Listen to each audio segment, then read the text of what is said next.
Learn from someone who's lived right at the center of the producer and engineer inner circle. This is the guy. Nico Hamui earned his stripes as Dave Pensado's assistant and worked on records with BG, Snoop Dogg, Big Freedia, and T-Pain. But what stands out most isn't just the credits. It's his ability to act as a super connector in our world. He's built a network of some of the best engineers alive and brought them together under their platform, Faders of the Lost Art. In this episode, we're going to unpack how Nico broke in, what it really takes to earn trust at the highest level, and the lessons he's carried forward. Welcome to the Loud AF Club podcast, where we cut through the noise and go straight to the source. Welcome, Nico Hamui. What's up? What's up? How you doing, man? Thank you so much for having me. What an amazing intro. Wow. No, It feels like I'm on National Geographic or something. That was epic. well, it is epic because I actually didn't realize how far back your career spanned, because I'm like stalking the Nico Hamui brand. And I find when you did the Sonar Works feature on Into the Lair with Dave Pensado back in like 2017 or something, it would have been. Yeah. And I'm like, what a throwback with that. I've known Dave for quite a while. He's an amazing, amazing individual. Man, Dave is kind of like has his little touch, his influence on, I feel like everyone in the industry, because if not directly, indirectly, like some of the mentors that you've maybe learned from, you might not know Dave, but the guys that you learn from probably learned from Dave, and just being right next to the fire is just insane. I could just start off by saying that. Yeah, because like when I was coming up, like 2014, 2013, Sardo's place was the thing. Like that's like where you'd find these little tidbits and like I would be in a recording session or a mixing session, and I want to try like fuck with something, and I'm like, oh, how do I do this? And he'd pop up and be like, oh, cool, I'm following that. But what is really interesting and is like my fanboy sort of heart from 10 years ago is wondering, how did you end up assisting for Dave? That's definitely a long story, but long story short is LA's a small place when you're in the kind of like in the know, when you're working and you're working hard. As the kind of engineer circle in LA is pretty tight. Everybody knows each other. There may be a lot of competition, but it's friendly competition. We all at the end of the day still root for each other, even though we may be competing for the same work, et cetera, et cetera.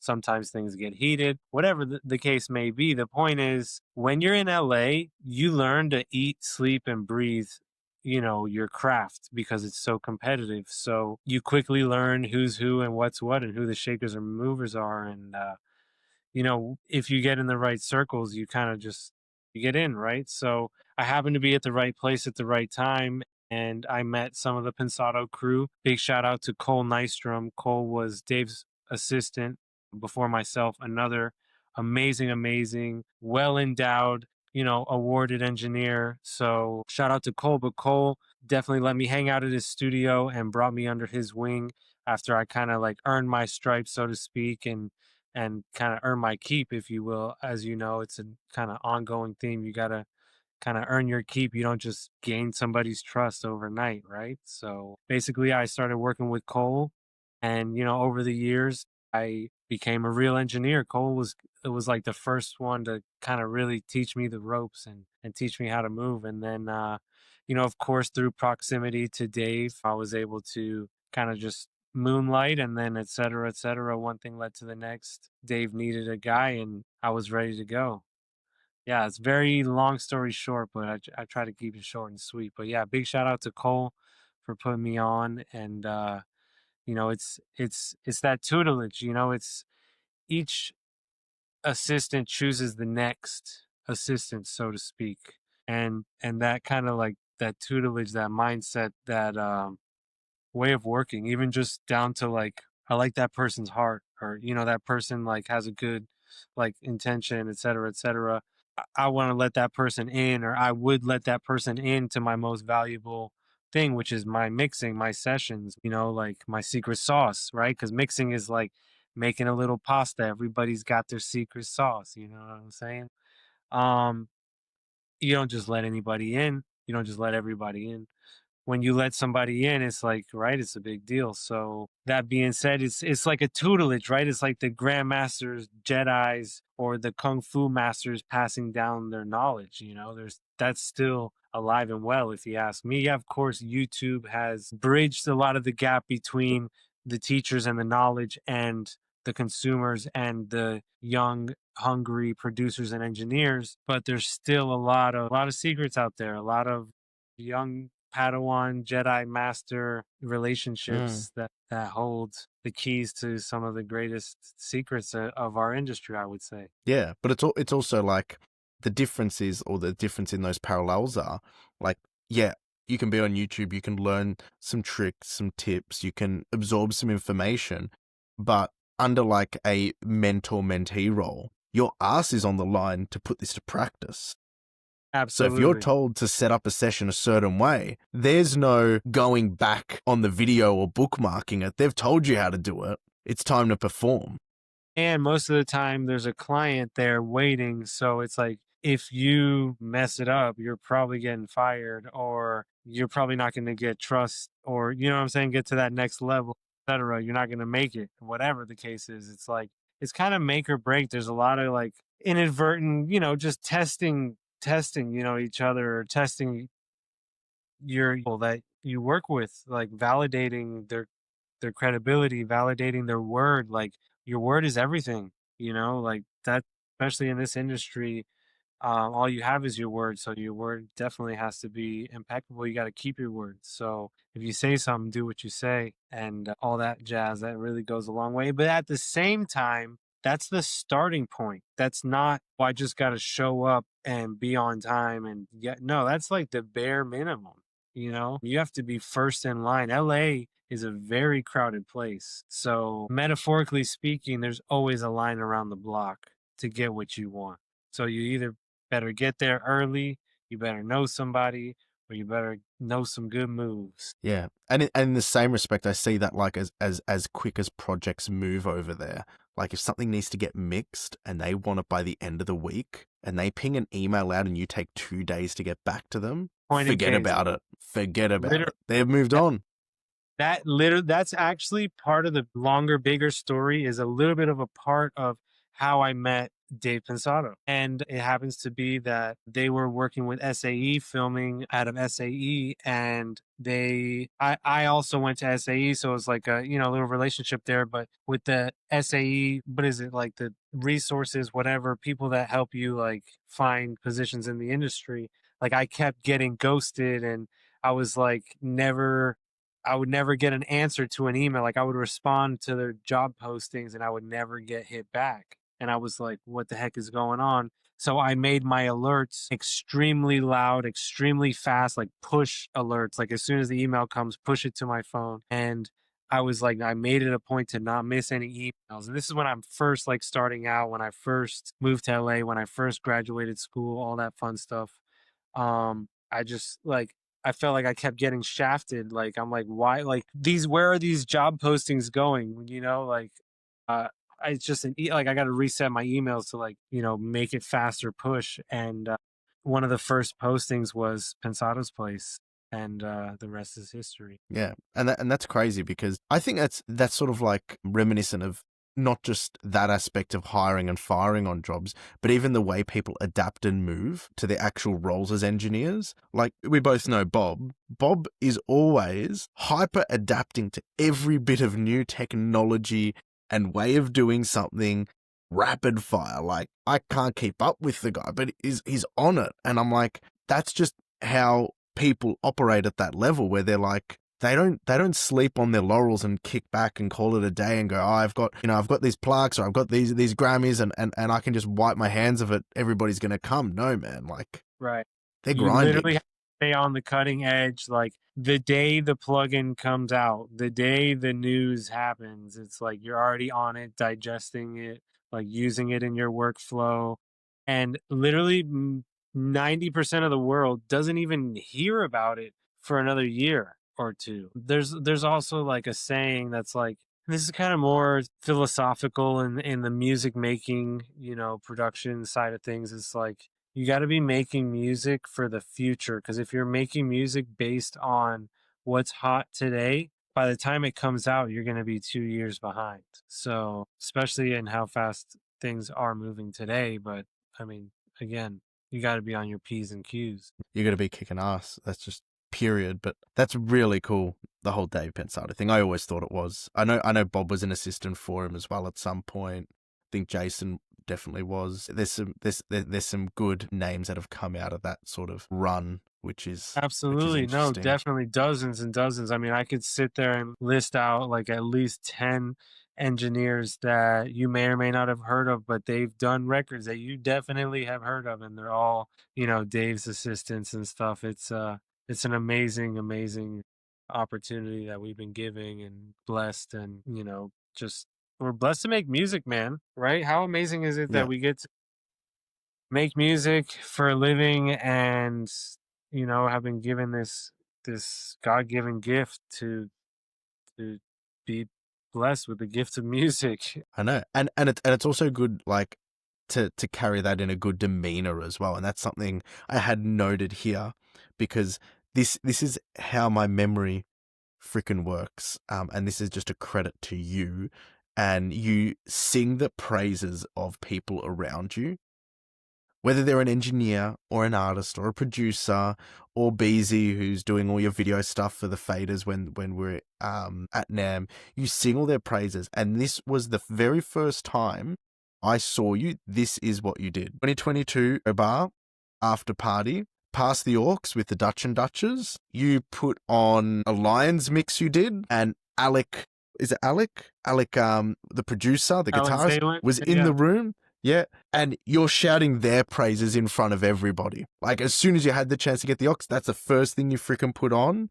And you're giving them big props and credit. Not like, oh, look at me and my mix. It's like, these are the people in the room. Look at Right. them.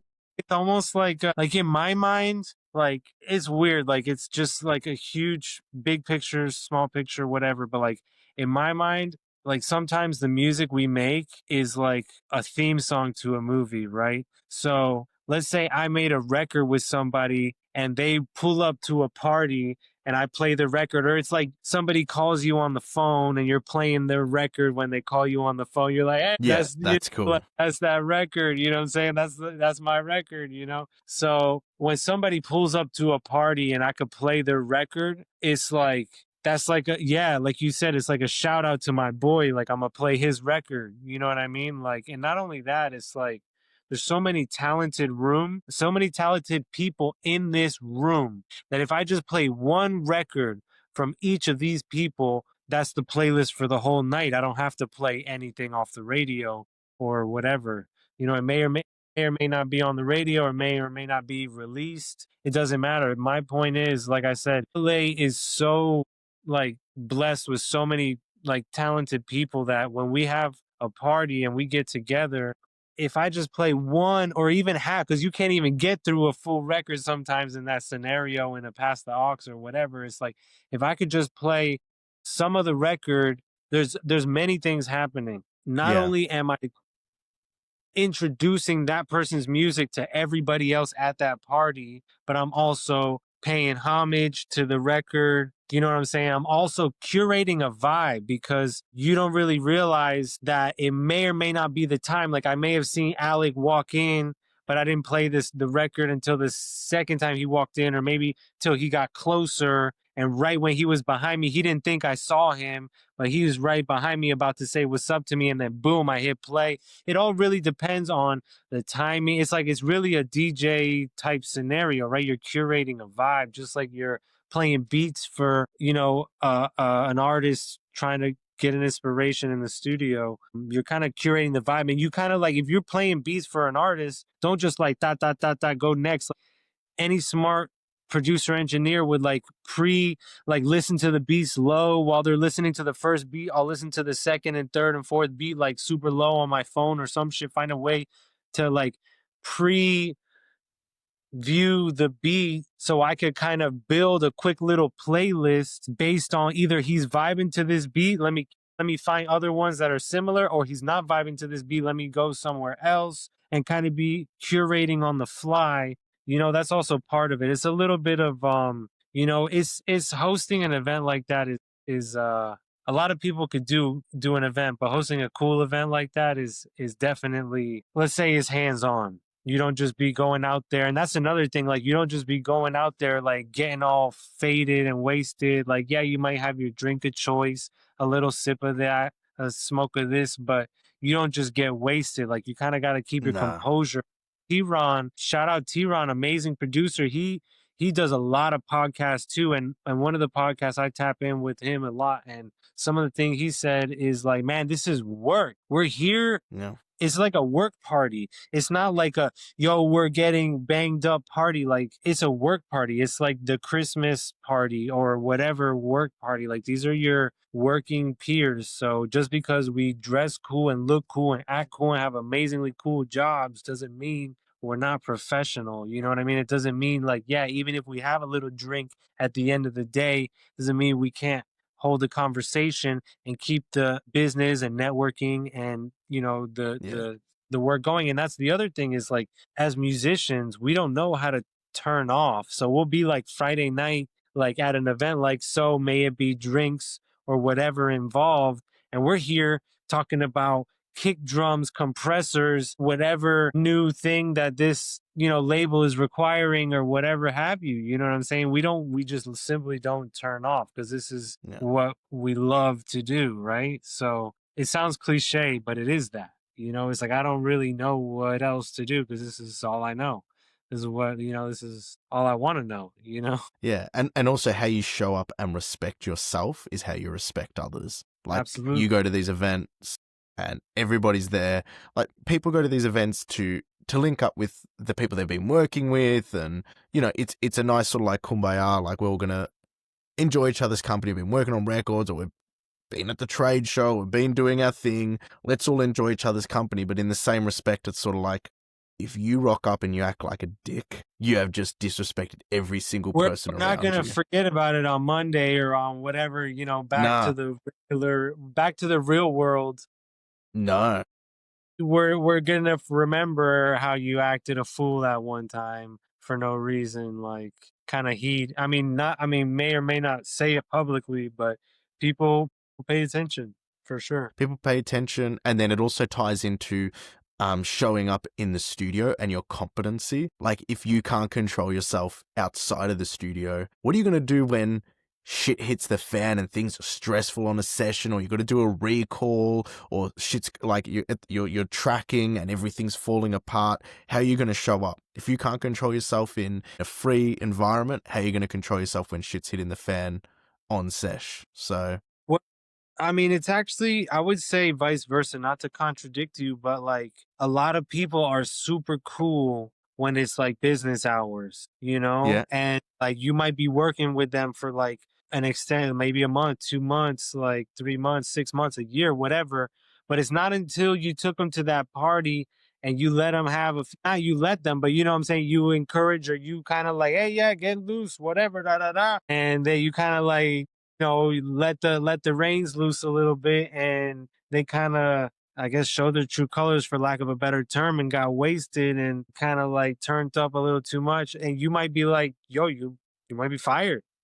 You might, or like, like, yo, I really, you don't get to know somebody until you know them in their own kind of natural habitat. yeah. No, I get it. I just think it all turns around to, like, to be in the studio to do what we do. You need an incredible amount of self-discipline and drive and direction. Like, it's not is but by as cool as the plugins in the techniques, the way we apply things, the way we learn from each other, it can feel very natural and flowing because we are passionate about it. We still have to show up every day and kick ass, and Right. like, And the keyword, by the way, I don't mean to cut you off. The keyword is self discipline, but self. Like, no, there's no coaches. There's no, like, even if you're blessed enough to find a mentor, that guy or gal is not going to call you and tell you to come to the studio. Like, you got to show up on your own accord. You got to stay late on your own accord. They're not going to ask you, hey, can you stay late today? Like, you never asked me to stay. What who? I don't even.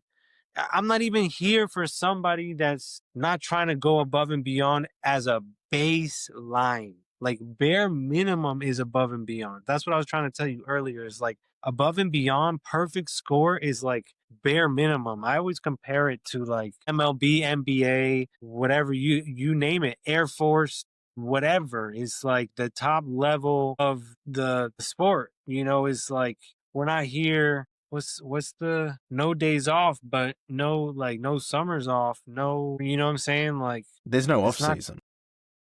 no off season. That's the word. That's the word I was looking for. It's not because like whatever. It's just because there's only so many hours in the day, and there's so much knowledge to be consumed. And like you said, music is a moving target, so you got to be always ahead of the curve. If you're not studying and using your entire 80 hours in the week, then somebody else is going to be doing those 80 hours and driving right past you with their foot on the gas. Yeah, and the cost of fucking up is too expensive. If you've got a recording studio, or you're a producer that's got the tracking engineer there, the artist is there, everybody's sort of there, ready to go, and then the runner or the assistant hasn't set something up. That the cost. I've heard stories of artists going off at the tracking engineer for things not being at point, and it's like, well, wait a second. Not only is the assistant hasn't got their shit together or set something up there, they're not going to come back to the studio. The tracking engineer isn't going to get that session again. The producer isn't going to use that tracking engineer in another studio. The producer might even just be fucked over on it. So everybody is losing it on that play because And one it's person not slips. just that play. That's the most important part. And Dave explained this to me crystal clear.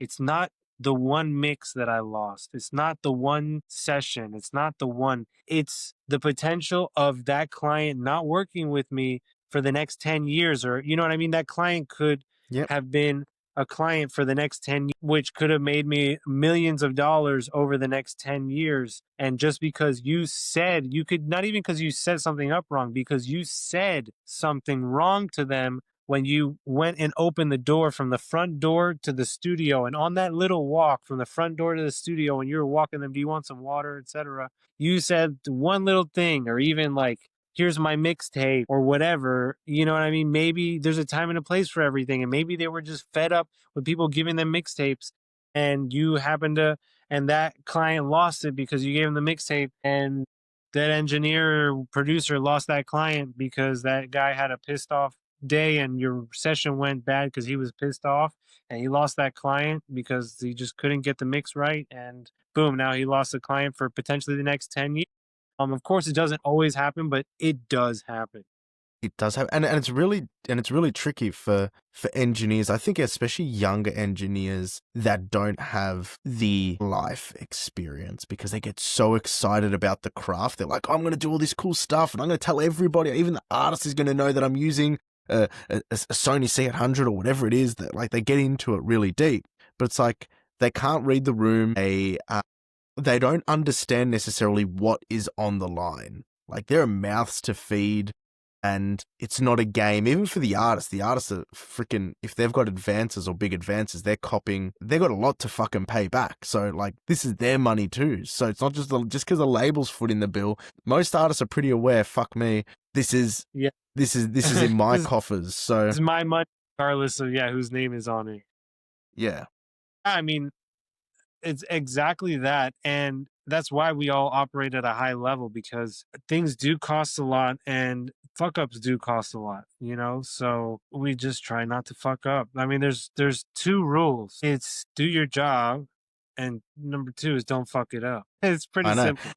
It's pretty simple. And you know what's funny? There are engineers who are sometimes not the most incredible technical proficient, making the most amazing sound, but just because they can show up and they respect the client and they get it done, they're back Right. there again. Exactly. So it's sort of like, yeah.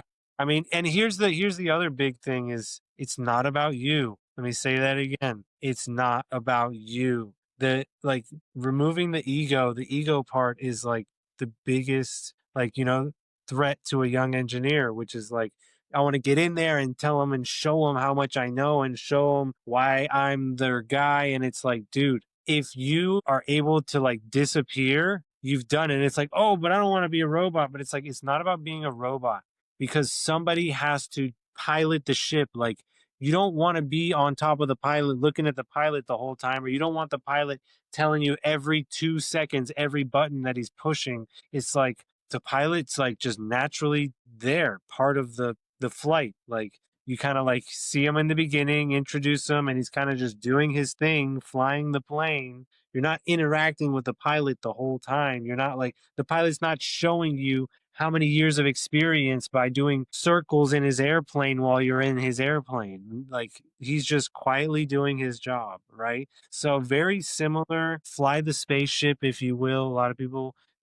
compare it to a spaceship when we sit at the console or the desk or whatever. It's literally you kind of have to like be seamless and make the experience seamless. It's like it's a performance, it's a movie, it's a theater, it's a theatrical experience. Even coming in and listening to a record, coming in and just, hey, I want to listen to the album from top to bottom. Like everything from how their drink comes in, how they feel, how the lights are set in the studio. Everything is kind of a factor on how they experience that session. So we're, very well in the service industry as far as, we're not just like a service as like recording or mixing service. We are like a full boutique hotel style concierge service. Like whatever it is that you need to get the experience of this emotion across these speakers, we're going to go that length to make it happen, right? And again, that's what sets the boys apart from the men, the gals from the women,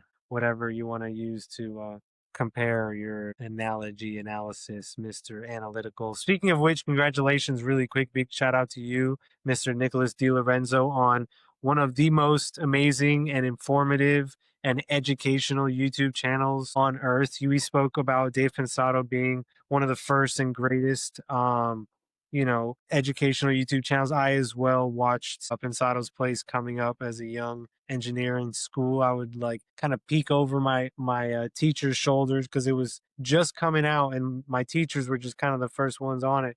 I'm like, what are you guys watching over there? But you've kind of also been amazing at taking the torch that has been passed to the younger generation and making sure it's not BS and fluff and really getting like the nitty gritty facts. Like, okay, hey, let's dispel this truth, right? This myth into truth. Let's just cut the BS, and let's just hit it with facts. You're amazingly intellectual, so big shout out to Nicholas. I'm sure people don't usually come on in here and give you too much praise. Just stand here like deer in the headlights, but just wanted to say while I had the chance, yeah, man, we appreciate you. No, thank you. Thank you. I think yeah, it's been a pleasure doing the YouTube channel, but also in the same respect, something which is eye-opening, and I've learned at least from the LA crew and team over there, is that the way conversations happen so organically in person about everything we're doing. Remember, I'm on the other side of the world. So me seeing other people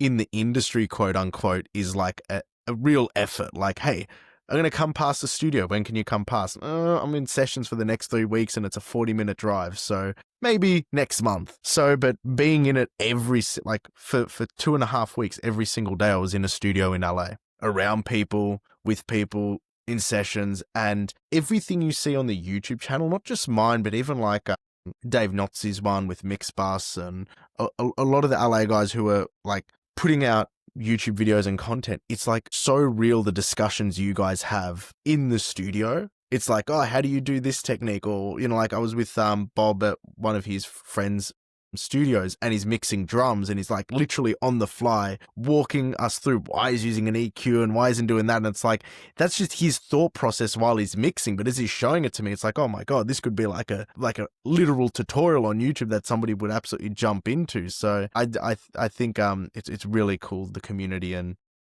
I'm Like grateful the to be able to make it. connectivity Yeah, of it's the studio, man. Like if there was a census on how many studios are in the LA area, it would be astounding. Like it would be alarming. yeah, I reckon There's there like wouldn't be a building without a microphone in it. they're literally like I feel like it's like a spider web of studios. Like it's literally there's so much happening in such a small area. It's mind blowing. Yeah. And it's literally the way I look at it as well is that it's almost like the media capital of the world. not just for Absolutely. movies, but for every industry that needs any form of video, audio, visual, the whole lot. It is the mecca. It is the mecca. Paris is for fashion. I mean, excuse me for using maybe an outdated reference, but like Paris is for fashion or Milan is for fashion. Like LA is for content, like all media, like you said, any audio, video. What's the other? I don't know, whatever. Yeah, Live. yeah. I mean, everything. It's all kind of born there. It's all made for the professionals. Again, it's like imagine the headquarters of the NBA. Like that's you know what I mean? Like not only the headquarters, but where 90% of the teams live and play. At the same, imagine like if it were an entire league that lived in just one city, like an entire major league that lives in, was all in one city. That would be just that's what I was trying to explain, the The amplitude grit. of, Yeah.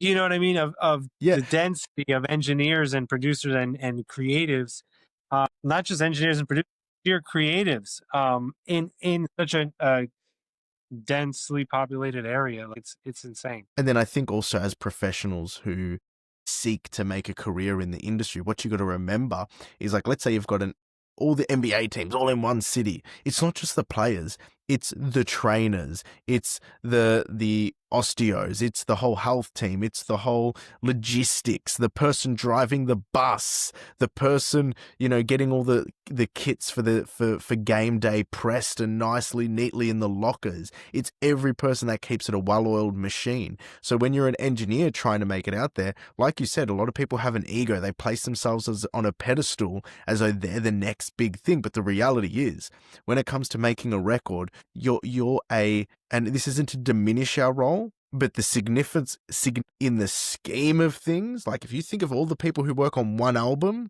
from like the conception of it to the release, at least 100, if not more, that make that a moving thing. So it's sort of like, don't place so much self-importance on yourself. Like, actually be respectful of the fact that you're part of something much bigger, number one, and that's the beauty of music. Like, music is much larger than life. But also, number two, that's why it's so fucking hard. There are so many moving parts, and everybody's got mouths to feed, and if you fuck it up for any of them, you're not around for the next one. You'll be Right. tossed. Exactly. Yeah. And there's plenty of people to replace you, everybody wants that position. So there's that factor, because there's plenty of talent. And it's just about finding the right kind of combination of all the above. Yeah. And talking about talent, let's get on a positive note rather than feeling like we're like 60-year-old geriatrics, like complaining about shit. Faders are the Lost Art. So if anybody listening to the pod who doesn't know, Faders of the Lost Art is a podcast Nico hosts alongside Bob, Dave Pensado, Ken Lewis, and there's one other gentleman whose name Reed. Fareed That's right. Salama, my man. Fareed is a legendary engineer. He is one of the top engineers, if not the top engineer, at Criteria Recording Studios down in Miami. He's done legendary records with Drake, Young Thug, the whole Cash Money, Rich Gang, Lil Wayne, you know what I'm saying? Like, he's been doing it for, longer than me and you have even been engineers, possibly. Possibly. Ken Lewis, amazing, amazing engineer out of the Northeast. Alicia Keys, Beyonce, Taylor Swift, got a Grammy with Taylor. They got a Grammy with Alicia Keys as well. There you go. Let's go, on the dude. immersive mix, on the immersive Right. one, him and his crew last year. Yeah. Right. Yeah. No, Ken is a killer, dude, for sure. And Bob Horn, the legendary Bob Horn, his reputation precedes him. A lot of you guys may know him, and for those of you that don't, he's probably one of the sharpest ears on the west side of the Mississippi. Definitely amazing. He's been around the world, from K-pop legends to Latin Grammys to, you name it. He's done a lot of amazing records. So shout out to Bob. Yeah, dude, I'm just blessed I get to hang out with cool people, and I've got cool friends. Yeah. So we're just I think it's awesome what you've done there. Like, and also at NAMM show, you mobilized so much talent underneath that banner. Like, how many guests did you have on in total? Like, to do that is such a like thankless effort. Like, it is really a grunt. Yeah. It was fun. It was fun. I mean, for me, it was just texting my friends, getting together, and it's like, hey, you do this time? No, that time? No. All right, cool. I mean, it wasn't like I'm here like organizing, like calling, emailing, assistant, get me coffee, like none of that No. jazz. I'm blessed, like I said, that I've got really cool friends that happen to be amazing engineers. And just like yourself, we just call each other on the phone and videotape it and talk about our Yeah. day. No. And I think But yeah, I mean, it was a mission. I will tell you that organizing dozens of people on a schedule with every hour is a mission. But big shout out to Cloud Microphones for hosting us. And if you don't have a cloud lifter, you deserve to be insulted. And definitely check out the new Cloud mics. The ribbons are amazing. But yeah, big shout out to Cloud mics. They're really cool people. They hand make their mic. And one thing that you learn being in the industry and like I said, being this close to the fire is that there's a lot of gear out there. And a lot of gear not necessarily does the same thing, but it's comparable. And some could be Chinese, some could be not Chinese. It doesn't matter. Some could sound better than the other. Sometimes the Chinese sounds better, sometimes vice versa. The point is, a lot of us come to find that we like gear and we become friends with the people that make the gear that we like, right? yeah. So it's like vice versa. We like the gear that our friends make and we're friends with the people because we like the gear that they make. We seek them out, right? We go look for them at NAM and we interrogate them about how they made this possible, etc. Right? So we're truly not only passionate but driven, like results driven. So the point is, after a while, you kind of just like find the gear that you like and you kind of like stick to that, you know? Yeah, and I think you find it through people who are like minded because I think it's Roger who runs Cloud, isn't it? Right. That's right. Yeah, he's a gentleman, like he's super kind, and the whole atmosphere from that company, from that booth, is that they are for the people. Right. They're not quote unquote trying to snake oil or trying to ignore their customers' needs or wants. Just genuinely from a standpoint, it's like, this is our community, this is our tribe. The fact they let you host that podcast was, I think, a credit to them in the sense that you're getting people around a table to chat shop. These people are talking not just about like mixing and mastering, they're talking about all types of gear and plugins and stuff that has no specific interest to Cloud microphones. Right. Yet it's of the people, which I think is a credit. Actually, I might get Roger on the pod because I want to learn his He's story. amazing Yep. engineer. Well, he's a Yep. musician himself. Yep.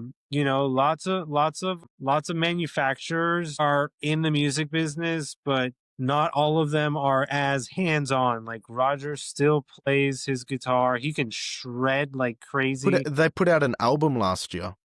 There you go. There He you go. still plays his band. He still, goes out and plays shows. He still engineers records. He still records. He's just literally like, he's so hands on that it's like, that's what you want from somebody manufacturing your music equipment. It's not like somebody that played 20 years ago. It's like somebody that is like currently using the equipment, right? Not only that, like you said, amazing person. Rogers has got a great heart. He's got a great, personality. He's super nice, very welcoming and generous and kind. So we need more people like that, definitely. So definitely big shout out. Yeah, definitely a huge shout out and, a good congratulations to the whole Faders crew for that endeavor because I was really proud to see it. And I'm really happy you guys got all the videos out from the NAMM show so people could see that and enjoy that. So definitely go on Faders to suss that out. Thank With you. that, I got into everything that I wanted to get into. Like I wanted to understand your history with Pensado and the whole coming up there. Like I wanted to show you mutual respect for the fact that, I really appreciate the way you put people on all around you. And 2 bits of advice, which I'm going to thank you for, which I haven't mentioned this episode. Number 1, not getting a haircut in LA. You told me to Crazy. avoid that like the plague. I didn't do that. Yeah. Low key. Did you, well, it's hard to know if I was right or wrong because you didn't do the other one. But if you would have seen maybe some of your friends or somebody else like to actually have a point of reference and see how their cut came out. Yeah. If you No. are a tourist and you don't have a set barber in LA, do not get your haircut in LA. Yeah. Thank you. You're gonna, Jo- yeah. Jonathan Anyways, Garcia, Ken Lewis's assistant. I met up with him the morning of the Grammys, and he,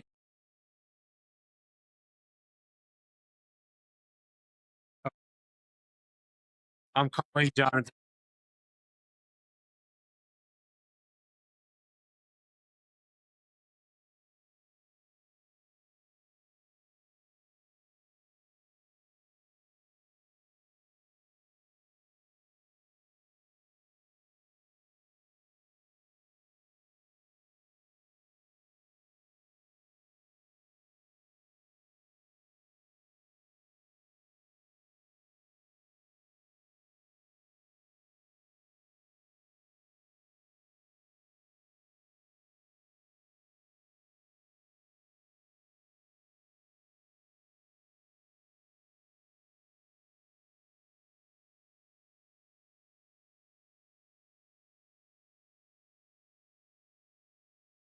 That's like, it's kind of, again, like, full circle back to what we've been talking about, is like being a good person, and networking. And my network is kind of just all good people. You know what I mean? I try and suss out and stay away from the bad apples, and try and like keep them as far away from me and anybody in my network. I let everybody know, hey, this is not a good experience or whatever. Um, and it's not about me. Like, I don't want Nicholas to have a scruffy beard, or a bad hair, not a bad haircut, like an old, faded out haircut, because he needs to get a haircut. I just don't want Nicholas to show up with a crooked haircut, because it just happens, right? So I'm out here looking out for Nicholas, and you know what I'm saying? Like I do for someone, like I wish someone would do for me, right? Same deal with this. No, nobody's gonna tell you, because nobody gives a shit, right? If you got a little sleep in your eye, but at the same time, it's just, you don't look good. We're on camera all day long, and that's your look, and that's your this, and that's your that. Lord knows how videos you were in with a little that, a little booger in your eye, whatever. Like, so all it is, I don't gotta make an announcement. I don't gotta make a joke about it. I just pull you aside. Yo, dude, fix the little thing. You know what I'm saying? Boom, in and out. We're back. We're on the same team. You know what I'm saying? Like, me and you, we could say we're competing engineers. We're competing on the same work. But again, like I said, I don't see it like that. Like, we are both fish in the ocean looking for other fish to eat. We're both like, there's plenty of room in this ocean for us to swim around. Like, we don't got to be like fighting against each other for nothing. We got to be helping each other. There's only so many of us that we got to help each other get to that next level, especially if you're not in LA and you're in literally any other city in the world. There's only so many engineers in your city. You got to link up, you got to connect ideas, you got to connect resources, you got to share information, help each other get to that next level. Because if you help them make their studio better, they help you make your studio better, then constantly you guys have the best studios in your city, until you guys have the best studios in your city, right? So the point is to just stay leveling up, and make sure everybody in your network is that you are the fifth person of the five people you hang out with, or whatever. You are the sum of the five, whatever it is. You're the average of the five people you hang out with. Right? Let it be obvious that applies. So just be a good person, help people out, and most importantly, to sum it all up, look to add value. When you want to take value, that's when you need to be looking to add value. If you could add value to somebody's situation, then in the long run is where you'll get your value, or whatever. You want to receive, you first have to open your hand and give something, right? Old Quincy Jones quote. So shout out to the greats, shout out to the folks and the forefathers that laid the foundation before us. Um, and kind of, like I said, the tutelage that, like, showed the boy how to be a man, so to speak. Yeah, big shout out to our mentors that paved the way before us. And yeah, man, that's about it. We'll be signing off. No, I'm just playing. Yeah, we'll be signing.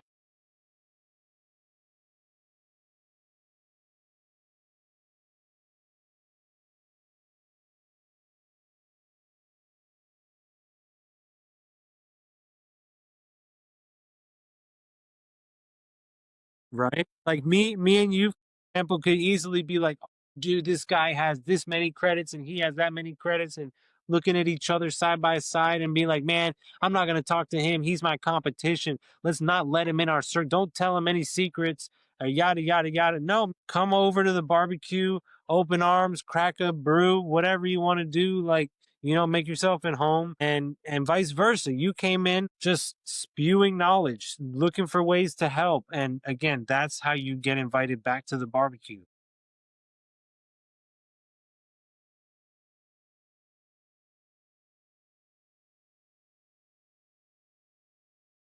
I hope I didn't get too intellectual, kept it philosophical, but I appreciate you for having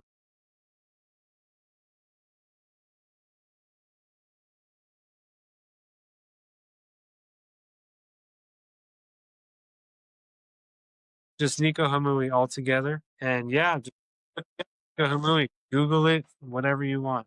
I'll see you there. Absolutely. Definitely. Thank you for having me, Nicholas. You're the man. We'll see you soon, brother.